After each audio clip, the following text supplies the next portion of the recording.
A dosimetria eu analisei, sim, é muito ruim. A questão é o comportamento que foi colocado para ela ser aprovada, para os parlamentares e tudo mais. O texto não ajuda, não, ele consegue fazer com que os presos do 8 de janeiro, que estão presos até hoje mesmo, que eles saiam do regime fechado, vão para o semiaberto. Eu vi vários depoimentos de parentes dos presos pedindo, pelo amor de Deus, aos deputados que aprovem, porque querem passar o Natal com os filhos. Exatamente. E tem várias divisões, né? Porque há associações que representam vários dos presos, vários dos condenados e vários dos exilados. Tem associações que bateram forte nesse texto, e bateram com fundamento. As FAV foi uma delas. As FAV eu estou com a carta aqui, se quiser, é exatamente o que eu penso. E o texto, vou entrar aqui no texto, né? O texto entra com a questão de progressão de regimes, não ajuda em nada, atrapalha inclusive o texto que foi aprovado pelo deputado Derrite. O deputado Derrite aprovou um texto que endurece que não haja tanta progressão de regime para crimes comuns, crime de organização criminosa. Esse texto, inclusive, alivia isso. A outra questão desse texto é que, aí num lado mais técnico do juridiquês, transforma concursos de crimes, concurso material em concurso formal.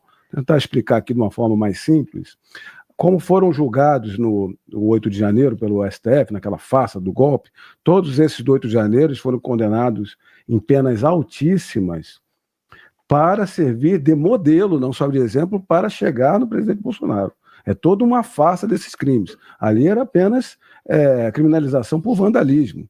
Não houve potencial nenhum de dar golpe de Estado, eram só prédios que foram invadidos. Então foram condenados em 2 artigos, em cinco artigos, mas os principais, o artigo 359-M do Código Penal e 359-L do Código Penal, que é o contra o Estado Democrático de Direito e o golpe de Estado.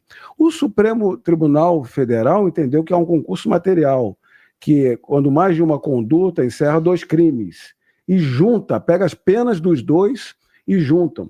É errado, isso foi colocado pela defesa de todos, e tantas nulidades, e tantos erros, e atropelos, e abusos, esse foi mais um.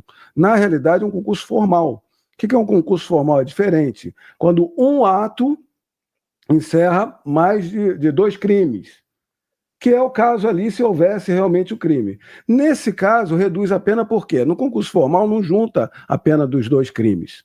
Pega a pena do crime mais alta e o seguinte aumenta apenas um fracionamento. Nessa questão, há uma diminuição de pena. Então, quem foi condenado a 14 e 17 anos no 8 de janeiro, como a Débora, do Batom e tantos outros, cairia para 7,5 a pena. No 7,5 já não fica mais em regime fechado, está no semiaberto. O presidente Bolsonaro sai de 27 anos para 23. É pena de morte ainda para o presidente Bolsonaro. Então, não é uma convalidação do que o STF fez, ou seja, convalida que o processo foi correto, que não é o caso, mas tem uma outra que ninguém quase alerta, Lacombe. Todas essas pessoas foram condenadas em multas, aí pena de recurso, dinheiro, em multas. O pessoal do 8 de janeiro, 30 mil, 40 mil, por aí de multa, mais um dano moral coletivo solidário de 30 milhões de reais. O que é solidário? Todo mundo é responsável por isso, até que se pague o total. E esse tipo de condenação penal por dano por moral coletivo entra, inclusive, em bem de família. Nossa. Então, uma pessoa dessa que tem uma casa que vem a falecer, não passa para o filho, vai à AGU, já está executando essas pessoas. Então, são vários pontos que não solucionam. E aí eu fiz contato com os amigos, os colegas lá do parlamento, para saber, porque eu sou completamente contra esse texto, que não está ajudando nada. Então, a notícia que veio foi a seguinte: Flávio Bolsonaro, e aí eu fiz os contatos devidos lá também, depois de saber da informação. Flávio Bolsonaro e a Michele Bolsonaro fizeram a visita ao presidente Bolsonaro, e ele mesmo colocou: olha, não é o que a gente deseja, nós lutamos pelo projeto, conseguimos a urgência, um relator, os projetos se iniciaram, é um projeto meu, inclusive, que estava colocando a anistia para revogar esses crimes todos. O Rodrigo Valadares, do Sergipe, do União Brasil do Sergipe, um grande deputado, deve correr a senador por Sergipe nas próximas eleições. Estava com a relatoria, conseguimos a urgência, batalhamos, brigamos, mas no momento a gente não consegue. Então, foi colocado aos parlamentares que a gente não consegue agora nada além disso. Então, ficou acordado que, então, nesse momento, para essas pessoas que estão pedindo, vão aceitar isso.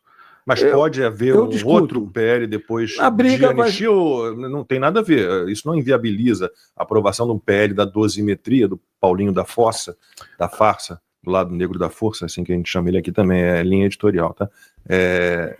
Não inviabiliza que mais à frente surja um PL da anistia, porque o que a gente espera verdadeiramente é a anulação de toda essa palhaçada, né?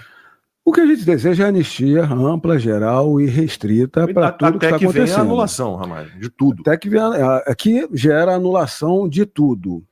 Nesse caminho, validando algo assim, pode ser mais difícil ainda a anistia, porque você já deu uma validação. Mas tem um outro ponto também, que tem fundamentação de que, como não se conseguiu nada até agora, dê-se alento a quem ainda está preso. Foram mais de 1.600 ações abertas. Condenados foram uns 1.100. Estão exilados uns 300. Exilados, voltar que está nisso, estão exilados, porque eles contam uns 400, né? Porque contam os familiares, que fizeram aquele acordo de não persecução, que é uma validação, mas fez um acordo de não persecução, uns 500. Teve muitos, a maioria, que não são pelos 5 crimes todos, foram do 9 de janeiro, aquela perfídia que aconteceu, aquela confiança que houve nas Forças Armadas, não que fizesse alguma coisa com as instituições, mas houve aquela traição das Forças Armadas e no 9 de janeiro prendeu aquelas pessoas. Não estão nesses crimes, as pessoas não sabem disso. Estão no 288 e no 286. 288 é associação criminosa, 286 é incitar as Forças Armadas, é um crime pequeno. Esses não estão cobertos. Então tem um número ali de umas 300 pessoas que estão nessa situação, estão presas ainda, estão em regime fechado. Auxilia essas pessoas. E nessa ponderação de tem muita gente pedindo e outras pessoas não,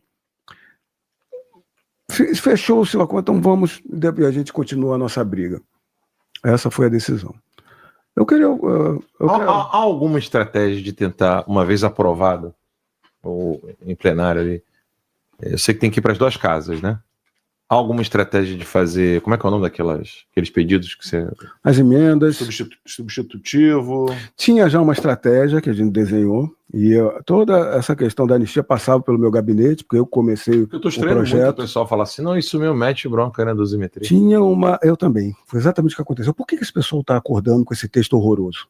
E aí depois que eu fui entender essa questão, já não tem mais o que ganhar. Tudo bem, tem essa fundamentação. Eu achei que tivesse alguma coisa. A estratégia anterior, porque o projeto que foi trazido é do Crivella, do Rio de Janeiro. Sim. Não é perfeito, mas abarca os manifestantes e todos. A anistia que foi colocada vinha desde a instauração do inquérito das fake news. Porque, se não me engano, a Ludmila Lins Grilo e o advogado Amaury Saad desenharam um projeto excelente que pegava todo mundo, desde o patético inquérito das fake news, que vai fazer 7 anos em março do ano que vem. Eu me debrucei também com a Bia Kicis, eu também tive acesso ao da Ludmila, trabalhou, é um projeto maravilhoso, é um projeto grande, você tem que entender que o parlamento não é um contrato, se você joga muito grande, eles começam a sabotar o projeto. Então ele foi reduzido, então teve um projeto pronto para essa estratégia em cima do Paulinho da Força. E aí havia a possibilidade da emenda de preferência. Não sei nem se foi divulgado isso. A emenda de preferência você coloca antes, porque há aquelas propostas. Não, aprova aqui original e depois a gente vê as emendas. E aí tem a sabotagem que pode ser dada em cima de qualquer posicionamento, né? Então tinha uma emenda de preferência para trazer o original e acertar o texto e apresentar a anistia. Não foi para frente, não se conseguiu. Nós temos os chefes da casa que se comprometeram a colocar, mas por razões que a gente sabe, hoje todos são reféns no Congresso Nacional, e chegaram a essa conclusão de dê esse passo que ajuda algumas pessoas, porque não tem nada em vista, infelizmente.